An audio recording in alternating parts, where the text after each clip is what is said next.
mainly no me you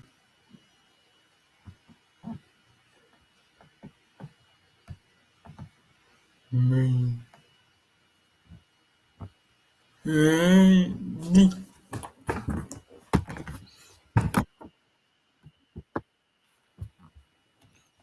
yeah,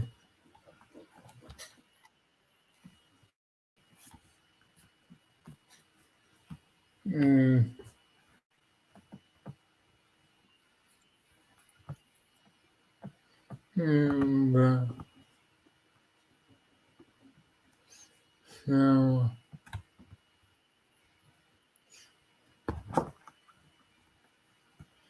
um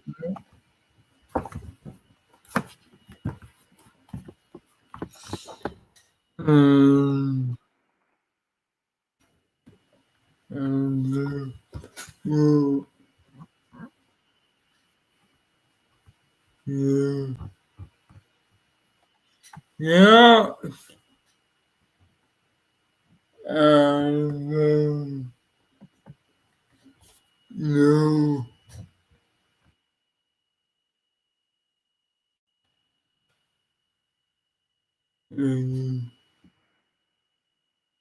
you but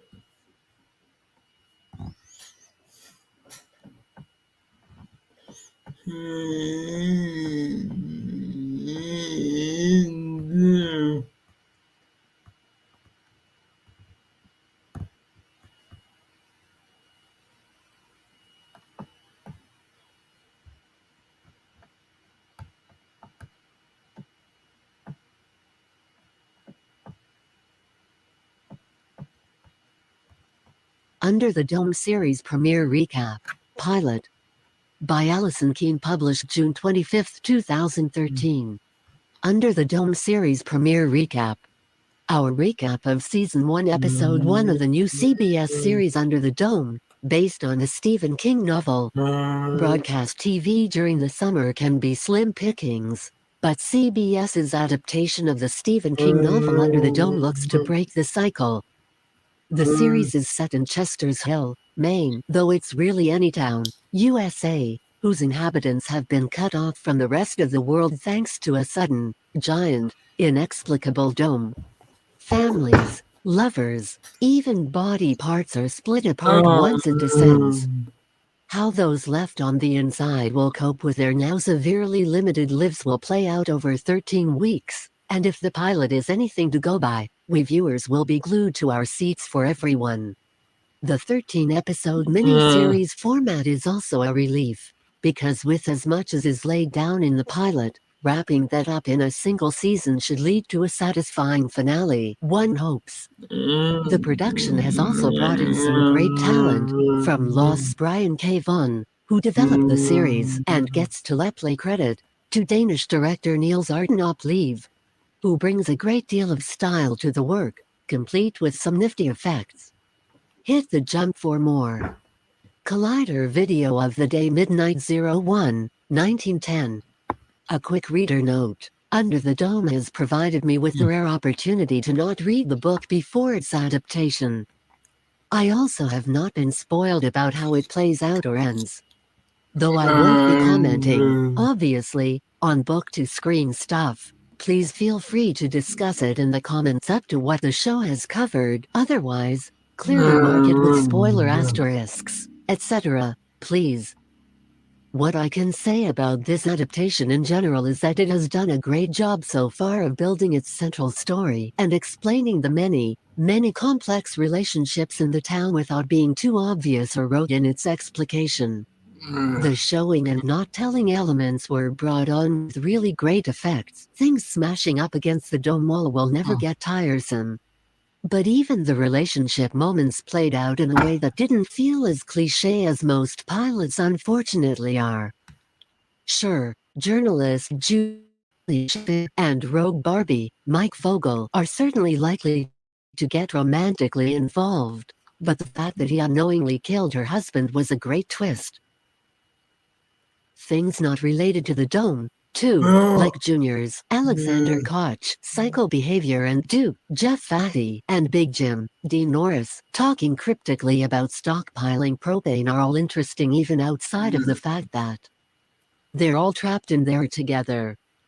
Mythology-wise, the show does a great job of being accessible in its sci-fi elements. Chester's Mill is a pretty regular town in contemporary times. There's no, so far as we know, time travel or aliens yet, which at least allows us to orient ourselves with the main characters. Bringing all of the characters together and experiencing the event from so many different perspectives makes the series already ripe for very dramatic storytelling each week, with plenty of places for it to go. Episode rating: Musings and Miscellanea. I usually don't start with such a high rating, but this was a damn fine pilot. Points deducted for a few really cliché elements like everything about Duke, as well as some questionable acting from some of the lesser knowns. Dome mythology moment. So far we know it's a dome. It shocks you the first time you touch it, but no, after that, it must have its own power source. It causes some kids to seizure out and repeat things about stars and falling lines, and it is impenetrable to even sound or radio waves, maybe. Speaking of acting, let me save you a trip to, because this show you probably recognize. Mike Vogel as Barbie was most recently on Bates Motel.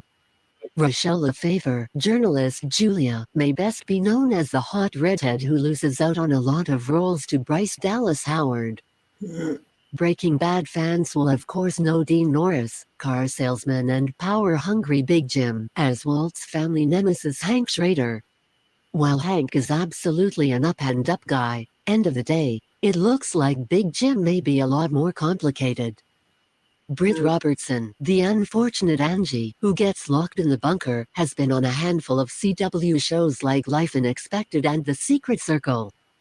Nicholas Strong, the radio DJ, was in Avery's original band on Nashville, obscure but still, Nashville viewers will be going aha right now. Aisha Hines you might recognize from being on TV a bunch. Most recently on True Blood, a short but memorable role as a witch doctor. Hoyt's mom from True Blood was also in the episode as the woman who calls Julia to her house at the start of the episode. And her partner is of course Samantha Mathis, who is Samantha Mathis.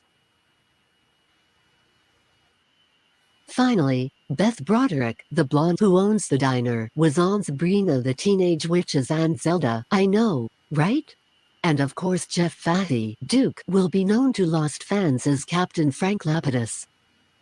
It's refreshing to see a lesbian couple depicted on here, because that is so exceptionally rare pretty much anywhere on TV that's not either making fun of butch lesbians, or using them as part of a man's fantasy.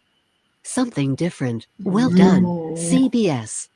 Heavy is the head that wears many hats. Rose. How creepy is Junior? What was your favorite wall smash moments? I think mine had to be the truck, though the cow split in two was pretty great.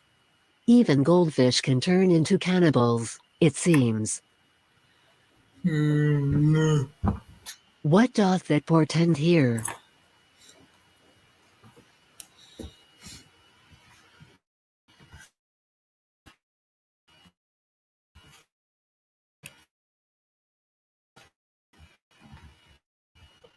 Though Duke's persona and line when he was piling propane, you know, the usual, the exploding pacemaker was another good twist.